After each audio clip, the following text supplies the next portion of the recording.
Chapter 4, Lesson 4, The History of Taxes and the Power of Corporations. My rich dad just played the game smart, and he did it through corporations, the biggest secret of the rich. I remember in school being told the story of Robin Hood and his merry men. My teacher thought it was a wonderful story of a romantic hero who robbed from the rich and gave to the poor. My rich dad did not see Robin Hood as a hero. He called Robin Hood a crook. Robin Hood may be long gone, but his followers live on. I often still hear people say, "Why don't the rich pay for it?" Or, "The rich should pay more in taxes and give it to the poor." It is this Robin Hood fantasy, or taking from the rich to give to the poor, that has caused the most pain for the poor and the middle class. The reason the middle class is so heavily taxed is because of the Robin Hood ideal.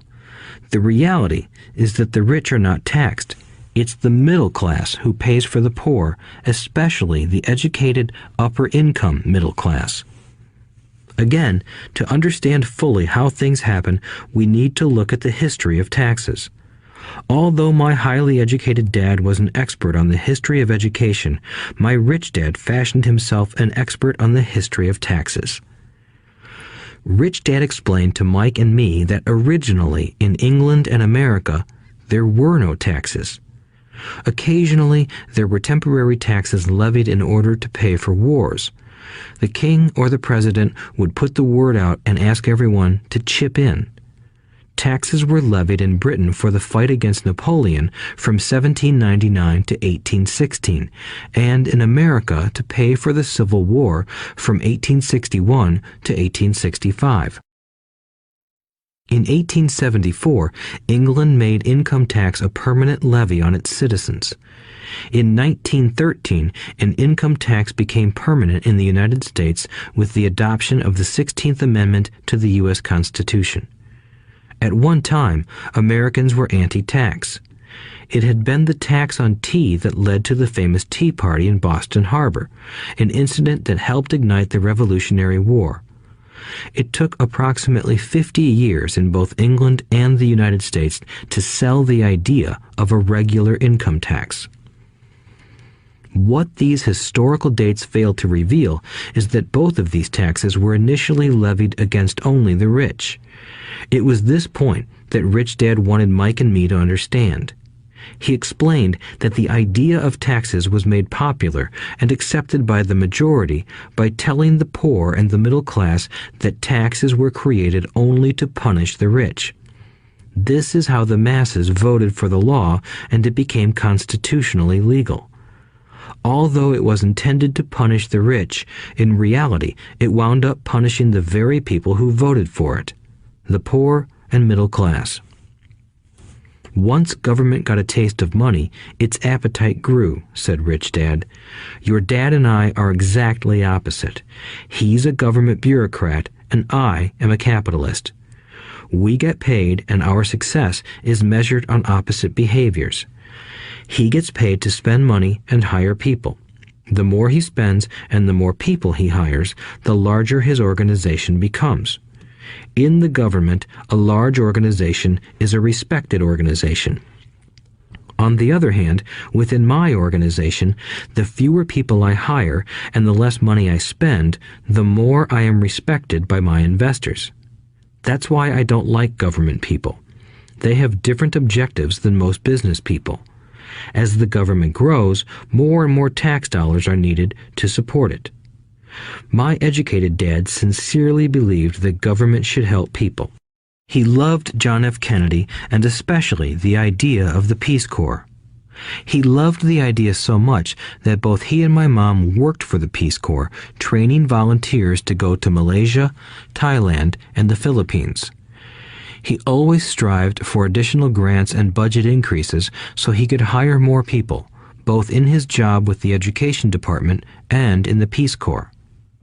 From the time I was about 10 years old, I would hear from my rich dad that government workers were a pack of lazy thieves, and from my poor dad, I would hear how the rich were greedy crooks who should be made to pay more taxes.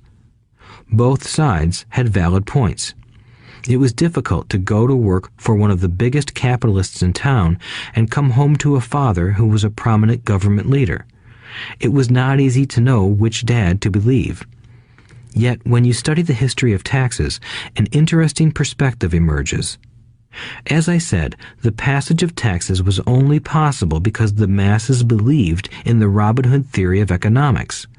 Take from the rich and give to everyone else. The problem was that the government's appetite for money was so great that taxes soon needed to be levied on the middle class, and from there it kept trickling down. However, the rich saw an opportunity because they don't play by the same set of rules. The rich knew about corporations, which became popular in the days of sailing ships. The rich created the corporation as a vehicle to limit their risk to the assets of each voyage. The rich put their money into a corporation to finance the voyage. The corporation would then hire a crew to sail to the New World to look for treasure. If the ship was lost, the crew lost their lives, but the loss to the rich would be limited only to the money they invested for that particular voyage. It is the knowledge of the legal corporate structure that really gives the rich a vast advantage over the poor and middle class. Having two fathers teaching me, one a socialist and the other a capitalist, I quickly began to realize that the philosophy of the capitalist made more financial sense to me. It seemed to me that the socialists ultimately penalized themselves due to their lack of financial education. No matter what the take from the rich crowd came up with, the rich always found a way to outsmart them. That is how taxes were eventually levied on the middle class. The rich outsmarted the intellectuals solely because they understood the power of money, a subject not taught in schools. How did the rich outsmart the intellectuals? Once the take from the rich tax was passed, cash started flowing into government coffers. Initially, people were happy. Money was handed out to government workers and the rich. It went to government workers in the form of jobs and pensions, and it went to the rich via their factories receiving government contracts. The government received a large pool of money, but the problem was the fiscal management of that money. The government ideal is to avoid having excess money. If you fail to spend your allotted funds, you risk losing it in the next budget. You would certainly not be recognized for being efficient. Business people, on the other hand, are rewarded for having excess money and are applauded for their efficiency. As this cycle of growing government spending continued, the demand for money increased, and the tax the rich idea was adjusted to include lower income levels down to the very people who voted it in, the poor and the middle class. True capitalists used their financial knowledge to simply find an escape. They headed back to the protection of a corporation. But what many people who have never formed a corporation don't know is that a corporation is not really a thing. A corporation is merely a file folder with some legal documents in it, sitting in some attorney's office and registered with a state government agency. It's not a big building or a factory or a group of people. A corporation is merely a legal document that creates a legal body without a soul. Using it, the wealth of the rich was once again protected. It was popular because the income tax rate of a corporation is less than the individual income tax rates. In addition, certain expenses could be paid by a corporation with pre-tax dollars. This war between the haves and have-nots has raged for hundreds of years. The battle is waged whenever and wherever laws are made, and it will go on forever. The problem is that the people who lose are the uninformed, the ones who get up every day and diligently go to work and pay taxes. If they only understood the way the rich play the game, they could play it too. Then they would be on their way to their own financial independence. This is why I cringe every time I hear a parent advise their children to go to school so they can find a safe, secure job. An employee with a safe, secure job without financial aptitude has no escape. Average Americans today work 5 to 6 months for the government just to cover their taxes. In my opinion, that is simply too long. The harder you work, the more you pay the government. That is why I believe that the idea of take from the rich backfired on the very people who voted it in. Every time people try to punish the rich don't simply comply. They react. They have the money, power, and intent to change things. They don't just sit there and voluntarily pay more taxes. Instead, they search for ways to minimize their tax burden. They hire smart attorneys and accountants and persuade politicians to change laws or create legal loopholes. They use their resources to effect change. The tax code of the United States also allows other ways to reduce taxes. Most of these vehicles are available to anyone, but it is the rich who find them because they are minding their own business. For example, 1031 is jargon for Section 1031 of the Internal Revenue Code, which allows a seller to delay paying taxes on a piece of real estate that is sold for a capital gain through an exchange for a more expensive piece of real estate. Real estate is one investment vehicle that has a great tax advantage. As long as you keep trading up in value, you will not be taxed on the gains until you liquidate. People who don't take advantage of these legal tax savings are missing a great opportunity to build their asset columns. The poor and middle class don't have the same resources. They sit there and let the government's needles enter their arm and allow the blood donation to begin. Today, I am constantly shocked at the number of people who pay more taxes or take fewer deductions simply because they are afraid of the government. I have friends who have had their businesses shut down and destroyed, only to find out it was a mistake on the part of the government. I realize all that, but the price of working from January to May is a high price to pay for that intimidation. My poor dad never fought back. My rich dad didn't either. He just played the game smarter, and he did it through corporations, the biggest secret of the rich. You may remember the first lesson I learned from my rich dad. I was a little boy of 9 who had to sit and wait for him to choose to talk to me. I sat in his office waiting for him to get to me. He was ignoring me on purpose. He wanted me to recognize his power and to desire to have that power for myself one day. During all the years I studied and learned from him, he always reminded me that knowledge is power. And with money comes great power that requires the right knowledge to keep it and make it multiply. Without that knowledge, the world pushes you around. Rich Dad constantly reminded Mike and me that the biggest bully was not the boss or the supervisor, but the tax man.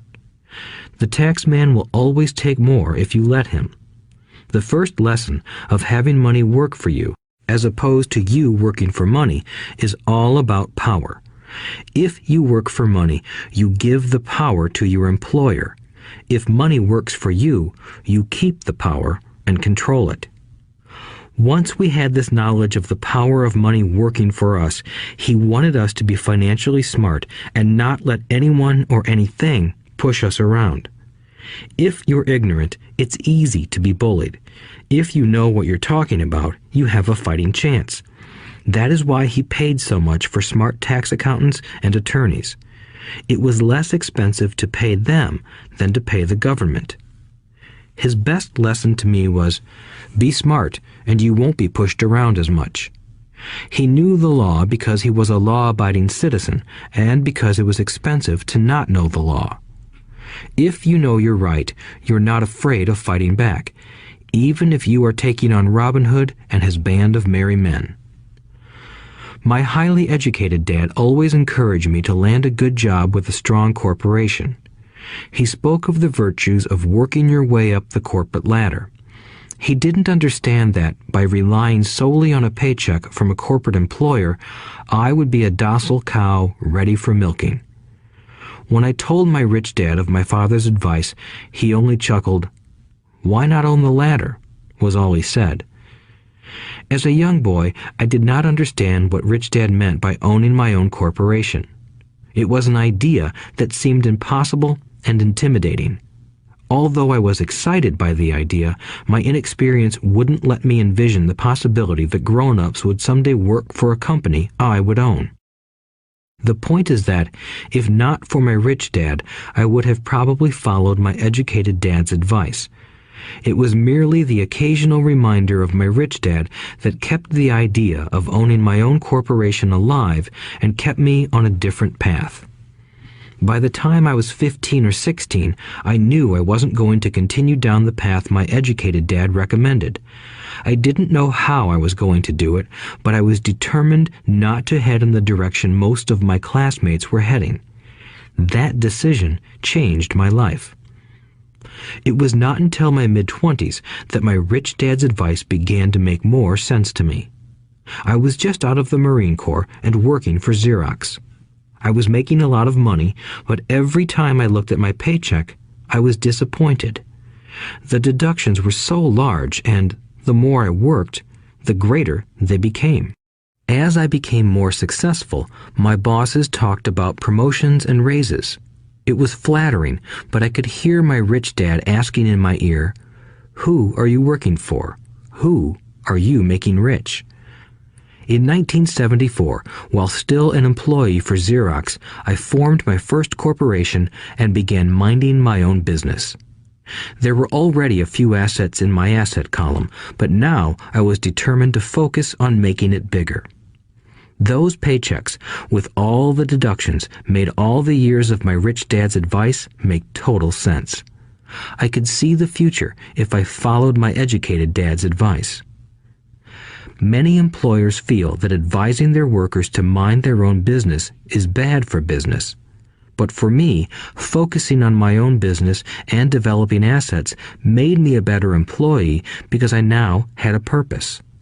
I came in early and worked diligently, amassing as much money as possible so I could invest in real estate.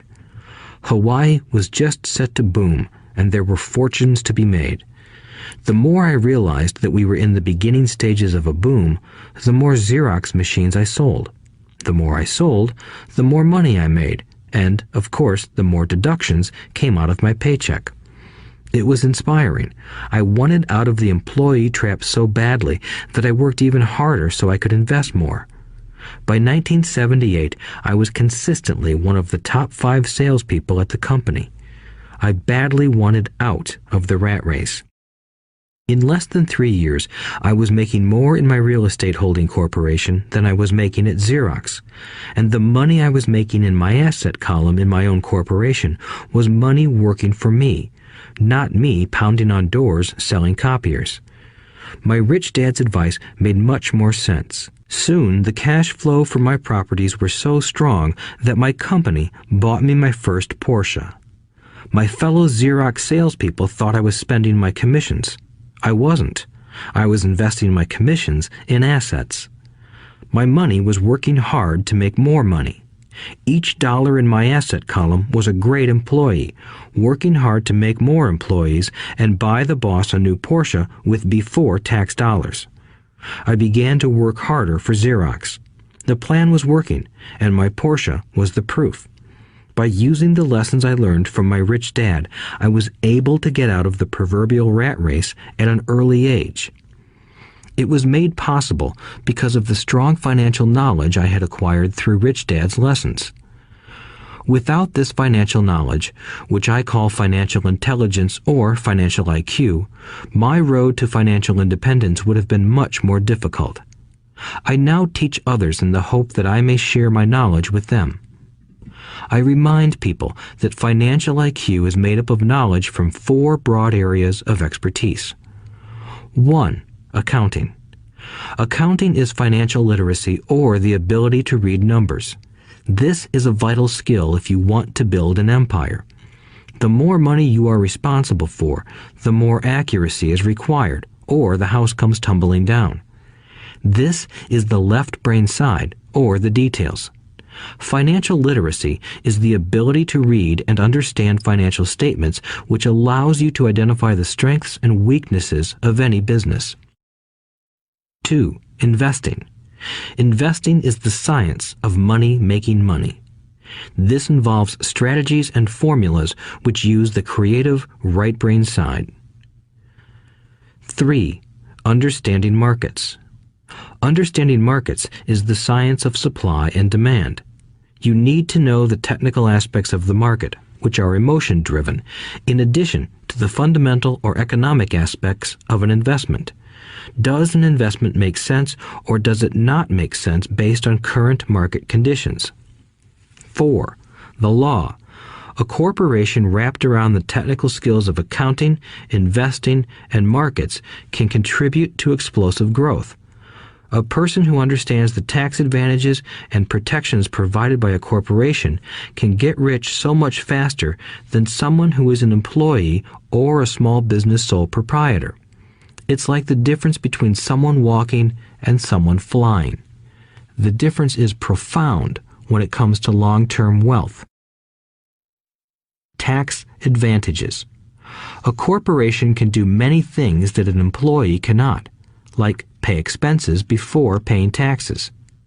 That is a whole area of expertise that is very exciting. Employees earn and get taxed, and then try to live on what is left. A corporation earns, spends everything it can, and is taxed on anything that is left.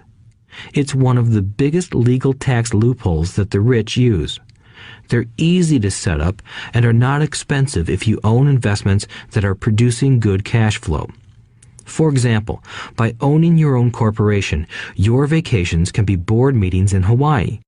Car payments, insurance, repairs, and health club memberships are company expenses. Most restaurant meals are partial expenses, and on. But it's done legally with pre-tax dollars. Protection from lawsuits. We live in a litigious society. Everybody wants a piece of your action. The rich hide much of their wealth using vehicles such as corporations and trusts to protect their assets from creditors. When someone sues a wealthy individual, they are often met with layers of legal protection and often find that the wealthy person actually owns nothing. They control everything, but own nothing. The poor and middle class try to own everything and lose it to the government or to fellow citizens who like to sue the rich. They learned it from the Robin Hood story. Take from the rich and give it to the poor. It is not the purpose of this audiobook to go into the specifics of owning a corporation, but I will say that if you own any kind of legitimate assets, I would consider finding out more about the benefits and protection offered by a corporation as soon as possible. There are many books written on the subject that will detail the benefits and even walk you through the steps necessary to set up a corporation. Garrett Sutton's books on corporations provide wonderful insight into the power of personal corporations. Financial IQ is actually the synergy of many skills and talents.